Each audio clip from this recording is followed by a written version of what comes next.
Ви благодарам, почитувана председателке, почитувани колеги, пратеници, почитувана заменик министер. Жалам што и овој амандман, како и претходните два, не ги прифативте. Впрочем, и овој амандман сега го поднесувам по трет пат. Со ова сакам да кажам дека со овој амандман бараме средства, како што кажа, во износ од 6 милиони денари за решавање на еден проблем кој е од суштинско значење на граѓаните кои што живеат во овие две села, во селото Туралево и Тополик. Значи, станува збор за една насущна потреба за решавање на еден екзистенцијален проблем. И мислам дека треба да имаме разбирање, за жал, нема сенс, нема разбирање, но сакам и во ова прилика, како и минатиот пат, кога ги бранев овие претходните два амандмана, да ви сугерирам дека овие амандмани, сите ние пратеници што ги поднесовме, треба да ви представуват една основа при изготвување на буџетот за 2020 година. Ја мислам дека овие амандмани сите што ги поднесовме, не ги поднесовме ради реда, формално, но ги поднесовме потребите со кои се потребни на граѓаните и тие нормално потреби се преточени во амандмани и амандманите ги овдека браниме, односно ги образлагаме и пред јавноста и тие граѓани за кои се однесуваат амандмани треба да слушат дека правиме напори да се обезбедат овие средства за решавање на овие проблеми.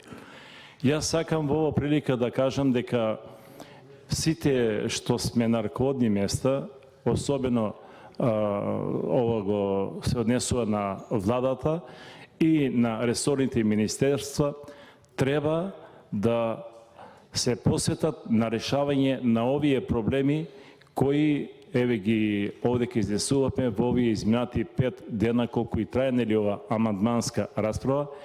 И со оглед на тоа дека сме ние мала држава, мислам дека не само за ова влада и претходната и наредната влада треба да води на таква сметка да за секоја општина треба да има едно согледување кои се тие неопходни, потребни инфраструктурни проблеми што ќе се решават. Ако сакаме ние да ги задржиме луѓето во нашава држава, тоа треба да ни биде како императивна задача, односно ова обврска. Ние сите сме политичари и кога ќе испаднеме пред граѓаните, особено кога ќе оиме во селата, велиме ние од дното на душата ќе направиме напори да селата ги ревитализираме. Меѓутоа, како ќе ги ревитализираме селата, ако не им ги обезбедиме овие најнеопходни услови? Јас жалам, веројатно и вие се согласувате со моја констатација, тоа е прочим и вистината, дека на нас селата веќе ни се празни. И дајте оние што останаа таму, жал тоа се возрастни луѓе, младите тешко се определуваат за развој да останат во селото, во земјоделието, а иначе да подсетам дека производство на храната е стратешка цел на секоја држава.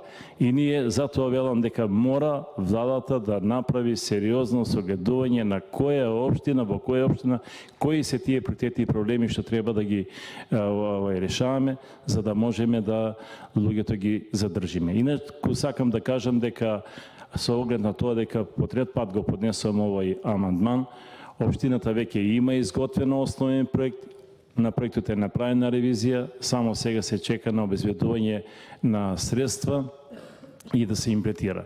Затоа, почитувана заменик министер, ќе ве замолувам во буџетот за 2020 година редно е да го ставите и кратово, особено за овие средства за кои сега што зборим за овој амандман. Ви благодарам.